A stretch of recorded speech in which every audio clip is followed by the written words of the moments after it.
Well, I've been doing iMac tests compared to the Mac Pro tests all morning. As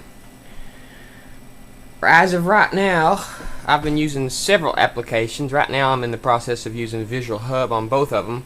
The process is I queue up the same exact movie into the same exact application, and I hit start at the exact same time on both of them. And consistently on a file that's a gigabyte in size, the iMac i7 is 10 to 15 minutes faster, about 12 on average, about 12 minutes on average faster. So in Visual Hub, on average the i7 is about 10 minutes faster than the 2.66 Quad Xeon from 3 years ago. Compressor is 10 to 15 minutes consistently faster because I'm encoding the same movie more than once just to make sure the times are consistent.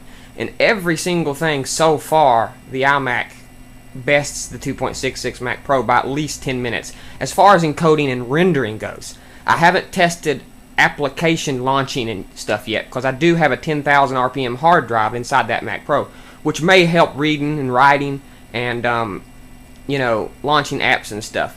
But as of right now, every single encoding task that I have put these two machines through, the i7 is a dominant winner. Because I've been really careful here about making these tests. And right now, the i7 iMac says it has about 15 minutes left to go on this file. And the Visual Hub on the 2.66 Mac Pro Quad says it has about 25 minutes left on the file. So as you can see, there's a 10 minutes difference here, and I click start at the exact same time. And not only that, the i7 makes a much more efficient use of the processor cores. If you can see up here, Visual Hub is using it distributed pretty evenly.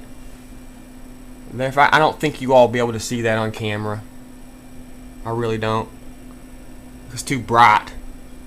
But anyway, Visual Hub has those 8 cores pretty evenly saturated, and it's just about an eighth of the way on each core.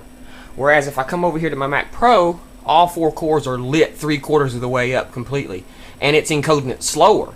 So it's using more processor speed, more processor power, and it's getting things done slower.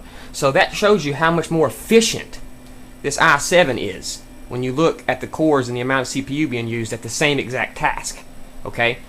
So any of you all contemplating if the iMac i7 is better than a 2006, 2007 Mac Pro, as far as speed-wise, it is.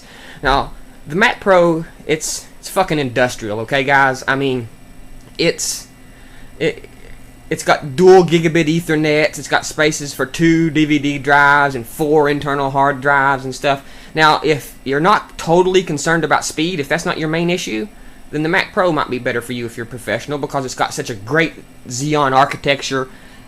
I'm curious and just working with iMovie and the smooth cam, and I'm curious about times and stuff, so I'm using this external camera for now because I know how efficient ScreenFlow is and stuff, so I'm just working with different types of media and things. So what are my opinions of the iMac, the new iMac? Let me tell you what, guys, I'm blown away. From past experience, I know they're built well, and the only thing that I can't speak on is longevity for this 27-inch iMac because it's so new.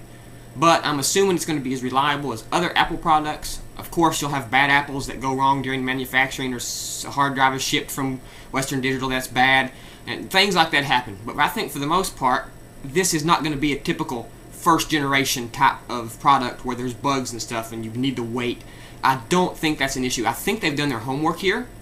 I think it was released late for a few reasons. I think one of the main ones was not only the 4850 that had to be modified to fit in this.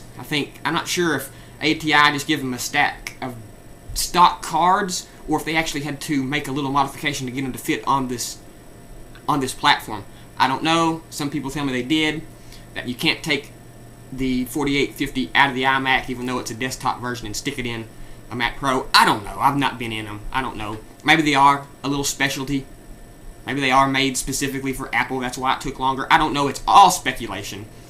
But what I do know is it waited to ship till 10.6.2 came out, and maybe that gave them a little bit of time to iron out some problems that they wouldn't have had time to do before. They met their ship date, which is wonderful. They shipped early. Got it mid-November. They said it would ship November. Performance-wise, I can't be more pleased. It's absolutely the most powerful machine that I've ever used, except for the Mac Pro at work, and that is because it is an 8-core machine, and that has 16 threads. Some people's been talking about, oh, you're so stupid, you don't know what you're talking about, it ain't 8 cores, and technically it ain't 8 cores. I know it shows 8 up here, and up at the top there, and iStat menu might recognize it as 8 cores. Technically, I know it's not 8 cores, you know, I mean, Mr. Bit said something, and a few other people said something, and they are right. But I just want you guys to understand, when I say 8 cores or 16 cores, I'm just saying this as a generalization, to make things simpler for people to understand, the lay person. Deep down, we know it's not truly 8 cores. I mean, like, it's not truly 8 cores like the Mac Pro. It has truly 8 cores, 2 quad-core chips. But it performs. I swear it performs like it is 8 cores. I swear it does. It's fast. It's snappy. It's reliable. I was playing Modern Warfare Call of Duty, not 2, but just the first one, and I can post some you know, videos of me playing if you like. There is no way on this green planet that we call Earth that I could suggest not buying one of these. A lot of people went with the i5s, and that's a wonderful, wonderful machine. I'm curious to see a review on that, so if any of you all out there have the i5, I would love to see the benchmarks on that, just to see how much quicker the i7 is, if it's justifying the $200 cost. I think it is. Whereas the i5, you'll just have 4 cores up there, 4 little pie menus, where the i7 is hyper-threaded, you got 8. The i5 isn't hyper-threaded, so it doesn't have those extra threads to access. And I'm curious, in a real-world situation, how much difference that makes. But overall impressions, I finally got most of my applications switched over. Shake's running perfect, Moto's running perfect. When I render in Moto, I got 8 buckets. It's wonderful, whereas on this Mac Pro, I just had 4 buckets.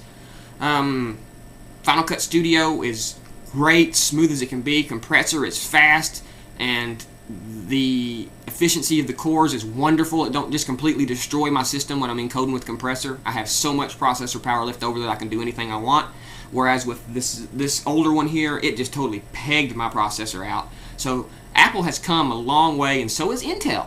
You know, I am a fan of the Xeon architecture. I think it's an industrial-grade architecture inside of an industrial machine with dual gigabit Ethernet and all this great stuff. And I love my Mac Pro, and I do plan on getting an 8-core Mac Pro next year to coincide with this one. I'm going to either sell this one or give it to family when that one arrives. Yep. I've got my 8 gigs of RAM installed perfectly, the same kind of RAM that goes in the MacBook Pro.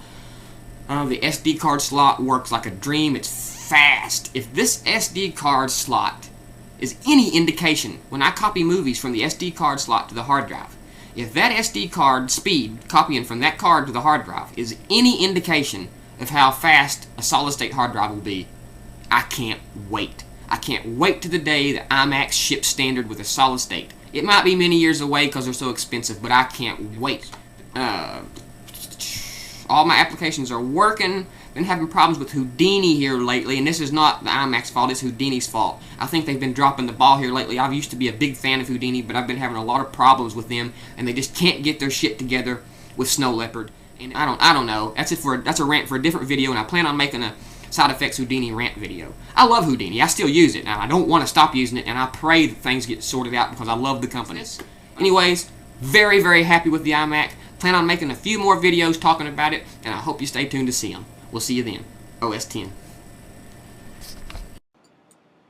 And one more thing, fellas. Next year in 2010, if you're thinking about getting a MacBook Pro, don't, because they are getting the 2-core Nehalem installed, is what I'm hearing from pretty reliable sources. So that means it's going to be a 2-core chip with 4 threads, like this iMac is a 4-core chip with 8 threads, hyper-threading, or however you want to explain it. Nehalem 2 cores with 4 threads, almost like 4 cores. So I'd say Apple will have them before anybody else. Thing I want to share with you, and seen a new tutorial channel on YouTube, and it's wonderful. It really is, for the iLife products and such. And it's called empowermac.